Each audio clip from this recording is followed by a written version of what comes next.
My name is Liz Maloney. I live in Chicago, Illinois, and I am currently a senior director of accounting at a company called Media Ocean. Um, What is Media Ocean? they have software for some of the largest advertising companies. So really just providing software for these companies that are doing their internal advertising. Okay. And Matt, what about you? Matt Shaffrey. I live in Los Angeles, California currently, and I'm a director in the Transaction Advisory Services group at RSM, which is a middle market accounting firm. And Brian? Yeah, thanks for having me. This is Brian Machete. I'm a senior manager of product development with the KPMG Global Solutions Group in New Jersey. What do you do in your job? It's harder to guess from your title. Yeah, product development, right, when we provide services. So basically, I am working on building the platforms and tools that auditors use in the field. Cool. And what program? Were you all in the same program when you were at UM? Yep, we were in Yeah, the accelerated accounting program. So Mm-hmm. we had graduated in December. Um like we did our masters in about half a year. So graduated with that in December instead of May. Yeah, and Liz and I, right? Correct me if I'm wrong. Liz and I were both BBAs, and Shaf, you were a BSBA, right? Yeah. I was a BBA as well. Oh, you were? Okay. So we Oh, were all BBAs and then we were all Masters of Accounting accelerated. And I think we were like the second class of accelerating with the Masters. Yeah.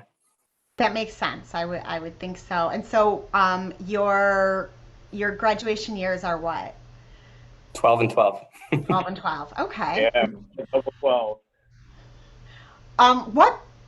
What made you choose accounting as your educational path? I'll start this one. So we began college in the fall of 2008, right? Which was the global financial crisis. So as business students in the foundational business classes, we saw what was going on around us a little bit. So I naturally flocked to what I thought was a safe career, and it has proven to be a safe career in terms of job security and all that good stuff, which is obviously very important to college students. And yeah, I had a great time with the introductory accounting classes.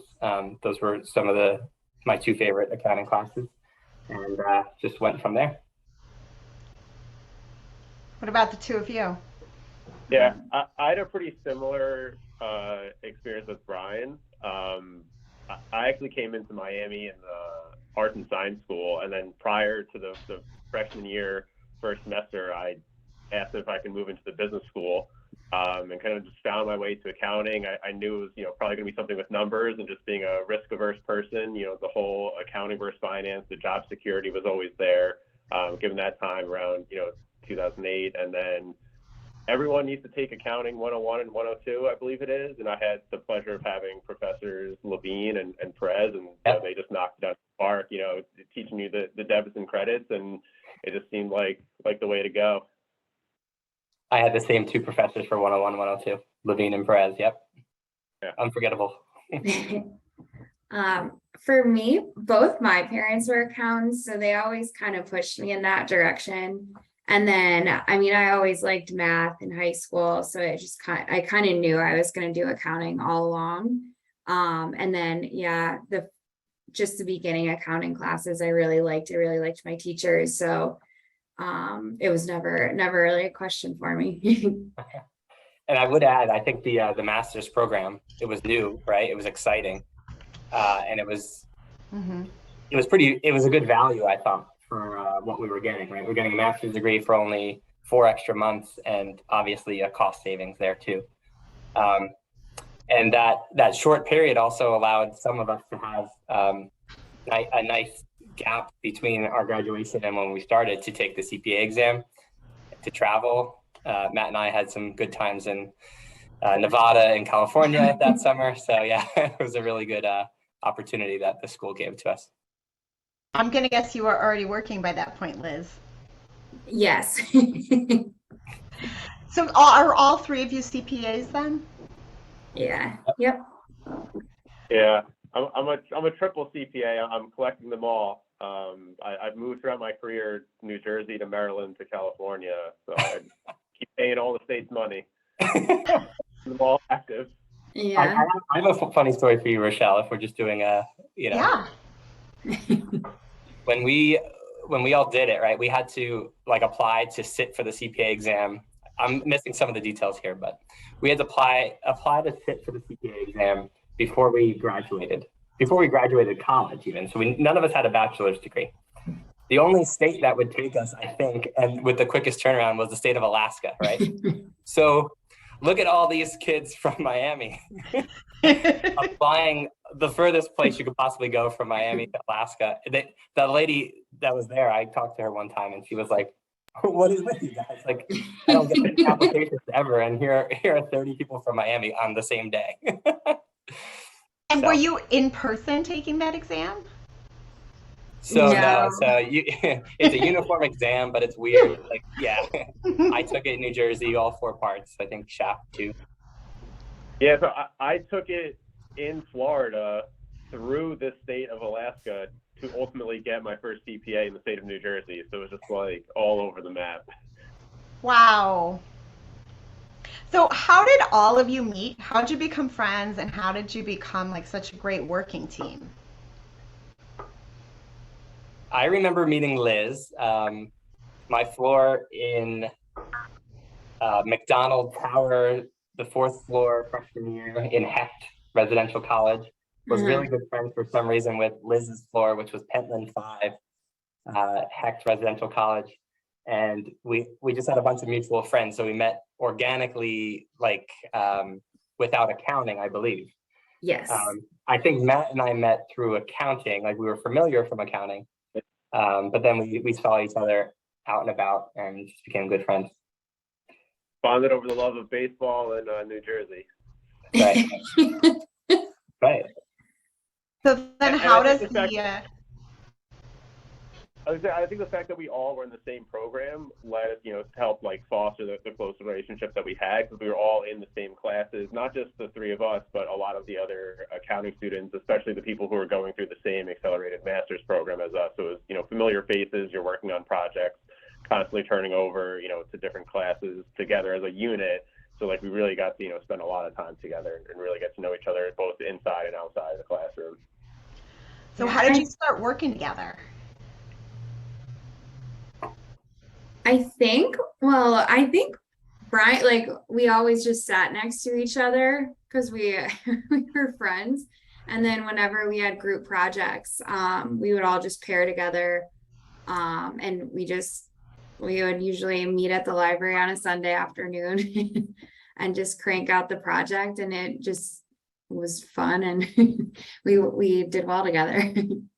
Yeah, I think we had a good first experience and we kept it rolling from there. But we were really always hoping that the projects would be like a group of 3. And somehow I feel like it was always worked out like that. But we did, we would study together also. We did a lot of oral presentations together, a lot of just work. I remember there was one like very open-ended assignment that we had consistently in the master's program.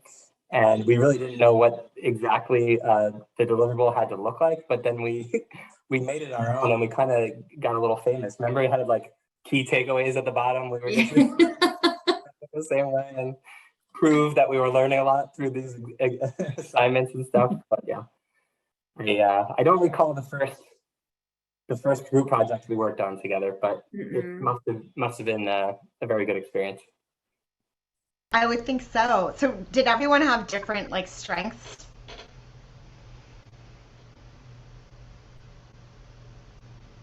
Yeah. I feel like Brian was the glue that kept us all together. Yeah, for sure. So Why do you think that is? I think they're giving me too much credit. I think I would just brainstorm a lot of ideas. Matt is a very calm personality and he would just work through the details. And Liz provides like an excellent outside perspective, right? Because Matt and I are both guys from New Jersey. So. There's a lot to be said for that, a little diversity of perspective, isn't there? Plus, Liz had her parents were CPAs, right? As she mentioned, so that was always a little helpful if we ever needed to call them. Liz, did you ever need to call your parents? Oh yeah, for sure. Did you have to teach these guys the language? You must have heard like just a lot of CPA language growing up. Oh no, I I don't no, they caught on pretty quick. So how Until did we you got to governmental and healthcare, and it was a whole nother language, like accounting language, like completely separate from what we were used to. Were you talking about that master's class with the doctors? Yeah, yeah. That Like, was very math was- interesting. Yeah. tell me more about it? So we had Dr. Ullman, who's like a famous professor. He's on a lot of shows, gets a lot of airtime. And it was a joint master's class between the accelerated masters of accounting students and I guess medical students, right?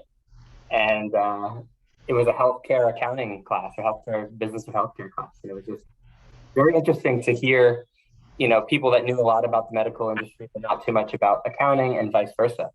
And it was just really good cross pollination between us, and eye opening, right? Because you're in the master's program, you're so into the details with your reading on accounting and everything, and then here comes an outside perspective that was really a good indication of what we would get in the real world. So I think I worked in healthcare industry. I had a client or two, and I think Matt, you did too as well, right? Yeah, when I interned at EY, I was strictly healthcare. Okay. Sorry. And Liz, what was your client portfolio? I was all manufacturing. Okay. Midwest. And so how did you name yourselves the Dream Team? I mean, obviously it made a big impression. Dr. Tatum remembered that all these years later. I don't think we self-appointed that name. Yeah. I think my mother might have given that name. Did she come up with a gift at graduation that said something like that? I don't know why she came up with that, but Yeah, I still have that picture frame. there you go. Okay. So what are some of your other favorite memories from your days in UM accounting? I got a couple I could start with. Like you were saying, a lot of projects that we were working on together, spending a lot of time, whether it be in the library or over at the business school, comfy leather chairs to sit in. It's always a good place to work. And it was a long day that we were working, had to break it up into a couple sessions. So we had worked for a couple hours, needed to, put it down, get a breather, clear our heads and come back for some fresh eyes. And we all lived pretty close by. So, went back, maybe had something to eat and came back. And as we're returning, Liz comes back to us and she's like, there's a bunch of guys in suits giving me, funny looks when I was, coming back to campus here. And we're like, that's kind of weird. It turns out that former President Clinton was coming to speak at the auditorium at the business school, and it was all the Secret Service people that were around. I interrupted to see, what she was coming around for. I remember we got a good laugh when we found out that was the reason why. And, What about you, Liz? A favorite memory? I don't know if I have one specific one. I think I just really look fondly back on just the accelerated program and just how close everyone became. Just because it was the same, we were taking most of our classes together. I think all of our classes, well, like the last 4 months were all together, and then just everybody going off into like their own job after, and we were all able to keep in touch and just talk through like what was going on at work and stuff. So I think that's probably one thing that I think of that. Yeah, I think Miami's got a misconception a little bit about of being a humongous school, right? But the way we experienced it was extremely small, right? Even down to the three of us. But like Liz said earlier, or Matt, we went through the full 4.5 years almost with the same crew. It seemed like it was just like 2 classes worth of folks, right? Right. So that was good, right? And we kept in touch after graduation as well. And I would say like the program in Miami does a very good job of getting the the key firms out to the accounting and finance career fair specifically. I hope they still do it. I think they do still do it because I've been invited a few times. Haven't made it. I made it once. Yeah, there you go. Yeah. I think it's just great that they kind of, have that relationship with the firm, and then they get everyone out there. But that's not my fondest memory. A good memory I have is, I think it was during grad school, Matt knew someone from the Miami office of Ernst & Young in financial due diligence that maybe he knew from his internship. And we had to do a project interviewing somebody in the field, right? So this was a former student. He came, he took us out to the Rat. That was a good time. And that's when we learned what Uncle Ernie was, which is the corporate card for Ernst & Young. So we thought it was the coolest thing, right? But now looking back on it, it was quite minor. But it was a good recruiting expense for him. But we thought we were kings and queens that night. So I can understand that. Maybe could each of you share like a favorite faculty moment? Not like a favorite faculty member, but like a favorite interaction with a faculty person, or like a favorite thing that they said or did. Matt can. Go. I don't know. You guys can go first. Well, one thing that I remember that I enjoyed was one of the professors used the Kellogg's, the company, the annual report in his classes. So you got to see like a real world example where he would, illustrate how the income statement and the balance sheet accounts and how they interact and how everything, ultimately rolls up into this report. And it wasn't just, some make-believe thing. It was a very current, product, and he would get them to send, fresh copies of it. So we're working off of, a large multinational corporation's accounting records and really getting that real life experience. I thought that was really cool. Yeah, so that was Professor Dr. Ramnath, right? And Oh yeah. between him and Professor Dennis Escoffier, they could probably do extremely well in the field right now. Now that we know what a partner is in our firms and stuff, they looking back on it, it's an honor that we learned from people like them, because they could have really gone to quite a high heights in their respective fields, whether it was accounting or tax. One thing I remember that Matt loves was the first day we had Professor Tatum a few times, I think 2 or 3, right? Yeah. And the first day, every time she would introduce herself and say she was from a certain town in Texas, and mention that some people thought she had an accent, and she very much so had an accent. But it was just funny that after 30 years in Miami, she thought it wore off, but it definitely did not. No. She definitely has a great Texas accent. Liz, do you have a story or a moment? I think one thing that was really nice, I think Matt, and you did this too, just our CPA, when we were taking the Becker classes, Professor Levine was also I had taken a few classes with him, and then he also did all of our Becker classes in summer. So it was really nice. He was probably one of my favorite teachers at Miami. And then, I mean, it's just studying for the CPA isn't always like that exciting. So just having your favorite teacher be able to do those Becker classes where a lot of people were just watching a video. I really like that. Yeah, we were coming in, right? Like, it's a little bit daunting stepping into, this big exam, the way it's built up, and to be able to take classes that were offered right at the business school, and you're in your comfortable surroundings, or you're with a lot of your friends accounting classes, and then the person that walks in the door to teach the class is one of your favorite professors. Like, it kind of put like calming ease over you, a little bit at least, stepping in and trying to learn all that. And going back to Dr. Tatum, one thing that was kind of in hindsight, but I remember studying for, her final as part of our graduate audit class, and then immediately taking the audit exam for the CPA, weeks after that, and being like, man, she nailed it. Like, studying for her final was like just as good as, studying for the test through, the materials. It was just like the timing worked out perfectly. So just like, in debt to her, laying that groundwork for us to be able to perform well. And, ultimately the three of us all sit here with, the credentials of passing the exam and having the license. I remember I was the TA for Dr. Falsetta, and that was a really good experience. One time I actually had to cover for a class, which is definitely not normal at UM.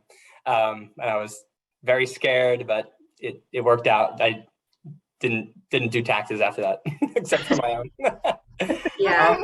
One thing I would say about accounting is that the education you get in an accounting program is much more relevant to your actual profession than a lot of other majors and peers that I have in my friend groups that I understand. They're like, I'm not applying anything I learned in college to what I am now, but definitely for us it is extremely linked and relevant. And more broadly speaking, we had a class in grad school with Dr. Donaldson, and I'll never forget. It was like, write a report that's 2,000 words, and we handed in, right? And he handed it right back and said, okay, now write it again, same exact content in 500 words. And stuff like that is just it sticks with you, right? When you're trying to learn how to communicate in the workplace, all that fancy stuff. And he also, it was not just writing, it was also speaking too. So those are the types of things that we still use every day. And I think it was that class, Brian, that the first day we spent the day breaking down an article about Nevin Shapiro and the Miami football scandal. And I was like, this is pretty cool. We were thought of as, nerdy accountants. And then, here we step into a class and, it's about business writing and communication and stuff. And we're talking about, one of the big moments of, our athletics at the university was, a very interesting, topic to go through. Right. Apply to, real. That's right. Do you guys remember the speech class that we had in the masters?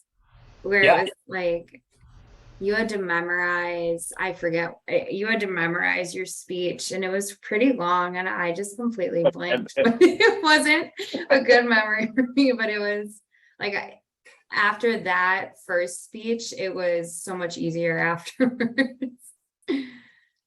In Brian's, he had bookkeeping, and it was like the only word in the English language where it's like 3 double letters in a row. It's like OOKKE. I remember that. There you go. Look at that. I'll never forget though. That was one of the projects that we had to split into groups of 2, and we were definitely lost.